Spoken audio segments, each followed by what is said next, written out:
Every company-owned Starbucks outlet in the U.S. will close for a short time this afternoon, 4 hours after an incident that shook the coffee powerhouse.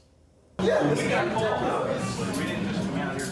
what did they get called for? Because there are two black guys sitting here meeting me? Yes, What did they do? Well, you've likely seen this video many, many times. The arrest of two black men in April inside a Philadelphia Starbucks. Dante Robinson and Rashawn Nelson were placed in handcuffs after a store manager called the police. They had not bought anything yet when they asked to use the restroom.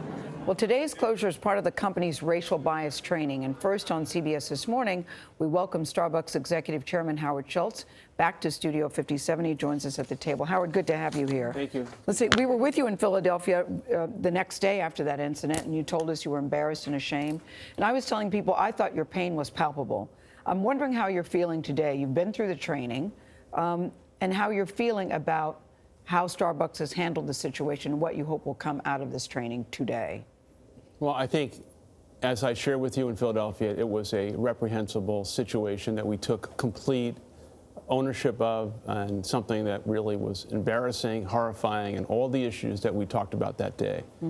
Since that time, I think we have decided that we need to use this as an opportunity to really transform the training and the opportunity to share with our Starbucks partners, 175,000 people, everything that we possibly can with experts who could co-author with us a legitimate way to provide racial bias training, to demonstrate that we all have unconscious bias.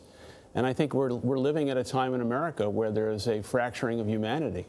And we have an opportunity, given the fact that we have stores in every community in America, to begin a very important conversation. We've been in business for almost 50 years. This is probably one of the most important transformational moments in the history of our company, and we've taken it very seriously. What is racial bias training? Well, I think most importantly, it's to try and provide the reference and the tools for people to understand that we all have had a life experience, and that life experience has provided us with a level of understanding that may be different than the level of understanding you have. And it doesn't have to be about race. It could be about ethnic background, sexual orientation, your station in life. But it's all about trying to provide a level of empathy and compassion and a new level of sensitivity. And given the fact that Starbucks is this third place in America, we want to be a welcoming environment to everybody, regardless of their position in life. But that's saying a man convinced against his will is still of the same opinion still. I'm wondering, what do you intend for people to learn in 4 hours? Because some people say, look, Howard, sounds really great, but sounds like a marketing ploy to me. Well, first off, I don't know if there's any company in America that's ever taken on something at this level. It's interesting to me for us to be criticized for doing it for 4 hours. It's just the beginning. What we've said to our board, to our shareholders, is that we are deeply committed to making this part of everything we do. We hire 100,000 new people a year. This is going to be part of the onboarding training. We're going to globalize this. I've been through the training myself, as has all the global leaders.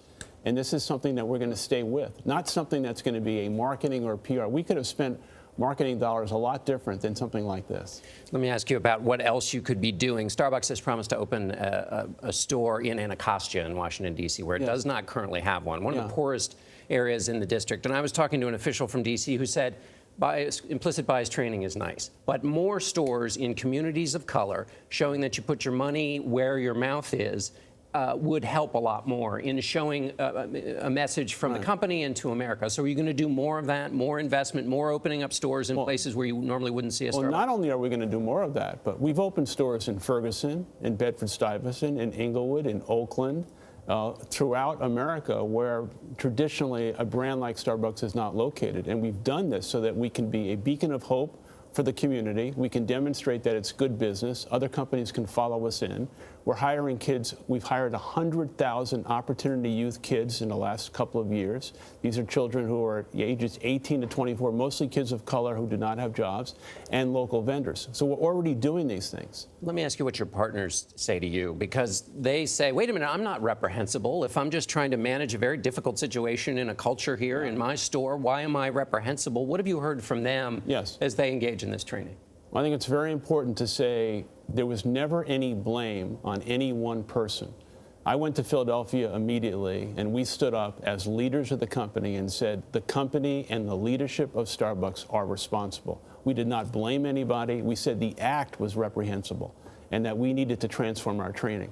This is about leadership, and this is about moral courage and standing up and being accountable. And I think what we're doing today is not only have I not seen any company do anything like this, this takes a lot of courage. And as a public company, we're under criticism from our shareholders saying this is We're trying to make money here. Yeah, this is very. Should other companies do this kind of thing? I can't speak for other companies, but what I've said to shareholders is this is not an expense. This is an investment in our people and in our way of life and our culture and our values. You know, Howard, somebody is always going to be a critic out there, but I think your company deserves a lot of credit for trying to tackle this in a way that no one has.